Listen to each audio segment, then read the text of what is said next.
Donc, pour tenter de donner quelques éléments de réponse à la question qui est donc posée, qui nous est tous posée d'ailleurs, j'aimerais convoquer, en guise d'introduction à mon propos, les recherches du psychiatre américain Eric Berne.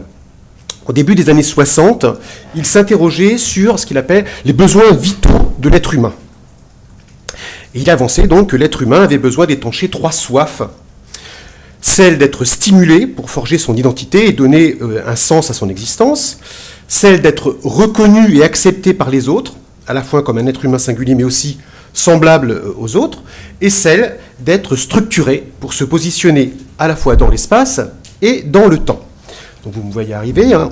En m'appuyant sur Eric Berne, je pourrais donc répondre assez rapidement que la structuration de et dans l'espace est une des 3 soifs vitales de l'être humain et que pour cette raison, il paraît évident d'enseigner la géographie, et ce, dès la maternelle.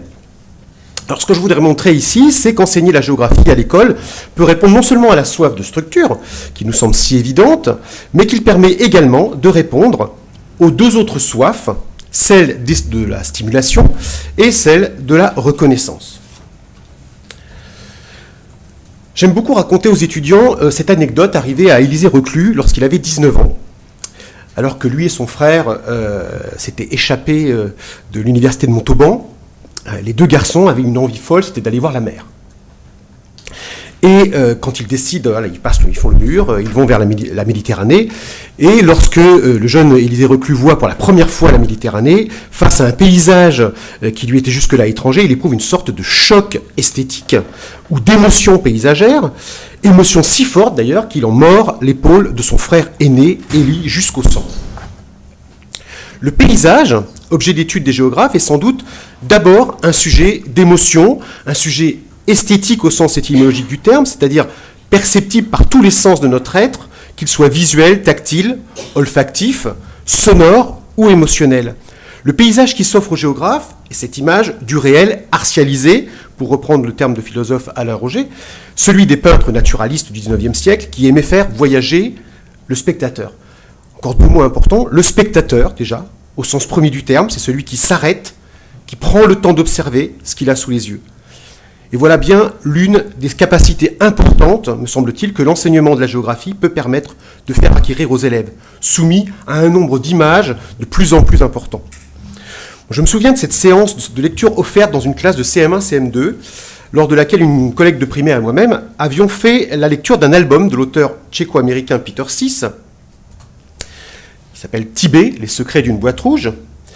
Par cette lecture, nous voulions préparer les élèves à la découverte très prochaine de la montagne, juste avant leur départ pour les Alpes, en classe de neige. Nous avions choisi de montrer sur grand écran les images de cet album, dont la plupart d'entre elles étaient constituées de paysages s'étalant sur des doubles pages. À la fin de la lecture, et au moment de la récréation, une dizaine d'élèves s'est approchée de l'écran et a demandé à ce qu'on leur remontre les images. Ils se sont alors mis à entrer dans chacun des paysages réalisés par l'illustrateur, ont décrypté le potentiel mystère qu'il pouvait y avoir à l'intérieur, déceler les moindres détails qui leur avaient échappé. Cette expérience stimulante pour les élèves, et pour nous, enseignants, a permis de donner du temps aux élèves pour leur procurer cette sorte d'émotion paysagère, de devenir réellement spectateurs de ce qu'ils avaient sous les yeux, d'explorer l'image et de se questionner sur ce qu'elle représentait, sur son organisation, ainsi que sur son orientation. C'est sans doute à partir d'une de ces premières expériences de lecture d'albums en classe que j'ai véritablement pris conscience des potentialités offertes par le médium iconotextuel pour faire de la géographie avec les élèves. À travers l'étude des paysages, ce n'est pas l'étude de la Terre, ou ce n'est plus l'étude de la Terre à laquelle le géographe d'aujourd'hui s'intéresse. La géographie n'est plus la science de la localisation, on en a parlé, idée qu'il est encore difficile, comme on l'a dit tout à l'heure, d'éradiquer dans la tête des enseignants nouveaux ou même expérimentés. Le géographe est géographe. Il met le monde en récit.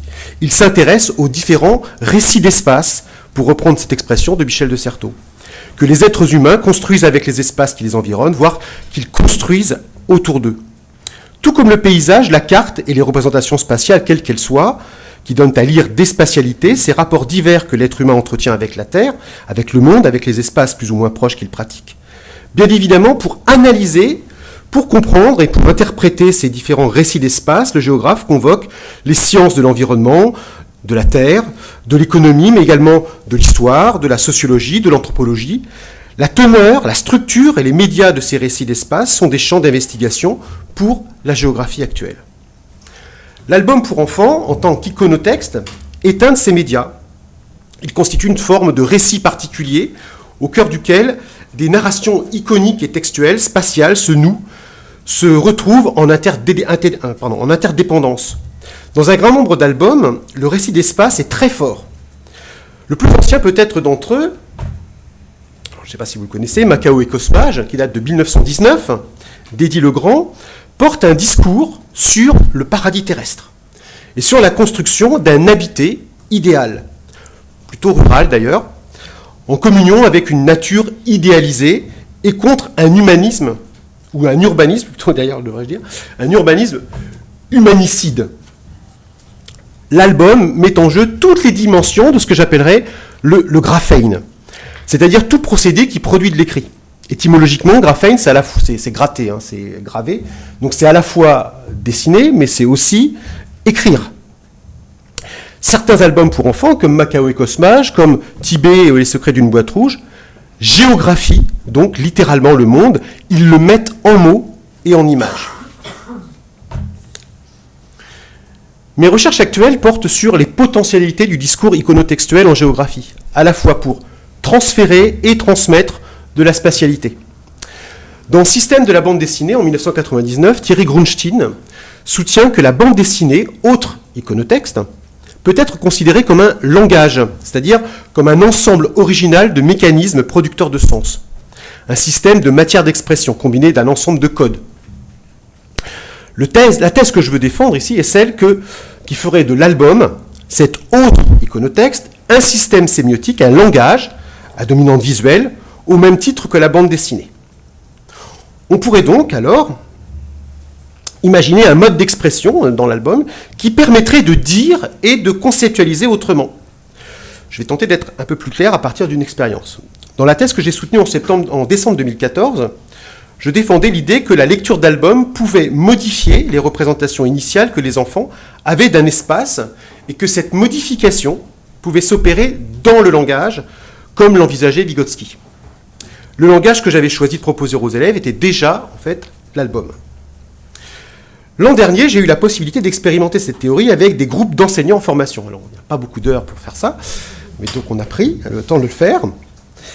Donc après un cours théorique sur l'album, iconotextuel, qu'est-ce que c'est, comment ça fonctionne, après quelques lectures complémentaires, donc en fait, lecture d'albums commentés, d'albums ayant lié évidemment à l'espace, j'ai placé des groupes en travaux pratiques. J'ai confié à chacun des groupes un concept géographique, concept que nous avions vu en fait dans les cours de M1 l'année précédente. Donc il avait bien sûr, c'était empressé d'oublier. La consigne qui leur a été donnée était alors de réaliser un album de 12 pages, voilà, dont les images seraient réalisées au pochoir. Alors j'avais simplifié les choses, pochoir avec des formes géométriques, donc des formes très très simples, pour définir le concept qui leur avait été confié. Les étudiants étaient donc libres de choisir le format, soit par format à l'italienne, à la française, la taille et la forme générale du support. Donc je n'ai malheureusement pas le temps de vous montrer toutes les productions qui ont été réalisées. Cependant, je vous proposerai celui du groupe ou celle du groupe qui a travaillé sur le concept de métropolisation. Donc l'album qui a été réalisé en 6 heures est un ouvrage à la française. Les étudiants ont d'abord élaboré une première maquette, comme vous voyez ici, au crayon de papier, sur laquelle ils ont décomposé l'histoire. Alors je dirais décomposé, j'aurais même écrit une histoire. Donc l'histoire, voilà, c'est un homme de la campagne, Paul, qui décide de faire le voyage dans une grande métropole voisine, New York. Et les étudiants ont décidé de travailler par double page. Je ne sais pas si vous l'avez rendu compte, mais à chaque fois on est par double page, pas par page. Une première double page est réservée au paratexte. Voilà, c'est-à-dire donc la couverture, noterait le jeu de mots, et en même temps la quatrième de couve dans laquelle ils ont en fait se sont contentés de coller simplement la définition de métropolisation qui leur a été rappelée et qui est donc sortie en fait d'un dictionnaire de géographie. Entrons dans l'album. Donc les deux premières doubles pages sont, si vous voyez bien au niveau des couleurs, très claires et très vives. Paul, qui vit à la campagne, décide de partir à la découverte de New York. Il quitte son village par le bus. Alors on est complètement pas du tout, enfin moi je suis de Tours, on n'est pas du tout à Tours, je pense que vous avez bien vu que le bus n'a rien à voir avec un bus scolaire français, donc on pourrait peut-être pouvoir travailler sur les stéréotypes. Puis ensuite il va prendre le métro. Voilà. Cette deuxième planche, pour moi, agit un peu comme une plateforme transmodale, passe d'un moyen de locomotion à un autre, et l'arrivée en métro suggère une arrivée évidemment souterraine, arrivée sous la ville. Les deux planches qui suivent laissent place à l'émerveillement qui saisit le voyageur, cette fameuse émotion paysagère. La densité des constructions, leur élévation, la grue, vous voyez en plein centre, qui suggère une ville toujours en mutation. La planche suivante, en couleur toujours très vive, fait allusion aux nombreux commerces. Je ne sais pas si vous arrivez à les voir, parce que tout a été fait au pastel très gras. À la grande diversité des paysages métropolitains, aux espaces verts, à la densité de population. Alors, densité de population, on la voit là, mais là, d'un seul coup, la planche devient grise. Et les deux planches qui suivent vont être envahies par cette grisaille. La cinquième planche que vous voyez ici a été conçue en miroir par rapport à la première planche, celle que vous voyez tout à l'heure, à la différence que Paul, que vous voyez en centre, n'est plus vraiment joyeux. Toutes les couleurs sont devenues ternes. La dernière planche de l'album montre un train qui part, sans doute pour signifier le départ de Paul, et un enchevêtrement de voies de transport renvoyant à l'idée de carrefour de la métropole. Les différents éléments de la définition du concept sont présents à travers l'album, si on regarde bien. Concentration d'activité, agglomération ou agglomérat, position de carrefour. Cependant, le contenu des planches et leur articulation en disent davantage. Ils ne se sont pas contentés simplement de reprendre les lignes du texte qui leur a été confié. Il s'agit ici pour le groupe de montrer une opposition entre ville et campagne, d'opposer deux styles de vie, dont l'un, l'urbain, est manifestement soumis au jeu du pour et du contre. On serait plutôt d'ailleurs dans le contre. Manifestement, et sans vouloir juger ici de la qualité des images, ni même de l'écriture, je ne sais pas si vous avez eu le temps de lire, le groupe s'est emparé des codes du système langagier album pour dire, raconter, exprimer et conceptualiser en géographie. L'influence des lectures d'albums est également visible à travers certaines planches, si on a le temps d'y retrouver.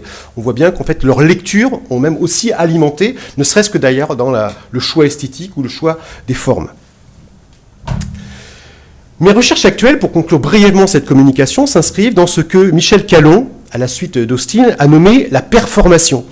Ce processus est défini par lui comme le fait qu'un ensemble d'activités élaborées autour de la lecture d'un ouvrage, pour Callon c'est essentiellement des ouvrages économiques, là on prêtera des ouvrages albums pour enfants, instaure ou modifie un agencement préexistant. Depuis 6 ans, maintenant, j'expérimente chaque année dans une classe de primaire ce processus en faisant lire et produire des albums à des élèves de 8-10 ans pour tenter d'instaurer ou de modifier leur représentation initiale d'une notion géographique. Les activités choisies sont toujours la lecture, initialement la lecture d'ailleurs, accompagnée d'albums traitant de sujets spatiaux, puis ensuite l'écriture collaborative, ce qu'ont été amenés à faire donc, les étudiants ici. L'événement de l'année est la création d'un album réalisé par la classe sur les 3 derniers mois de l'année scolaire.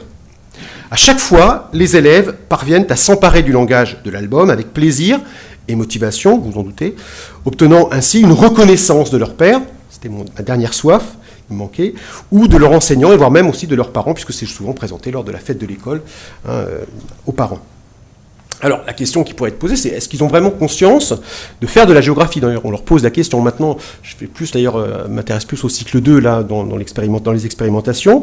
Le mot géographie n'est jamais vraiment inscrit dans leur emploi du temps. Donc, est-ce qu'ils ont vraiment conscience de faire de la géographie? J'en sais rien, en fait, je n'aurais pas vraiment posé. J'aurais posé la question une fois, je n'ai pas été déçu, mais je ne leur ai pas reposé la question. En tout cas, ce qui est certain pour moi, c'est qu'ils géographient le monde dans lequel ils vivent. Ils l'idéalisent parfois, mais le plus souvent, Ils le représentent tel qu'il se montre à leurs yeux.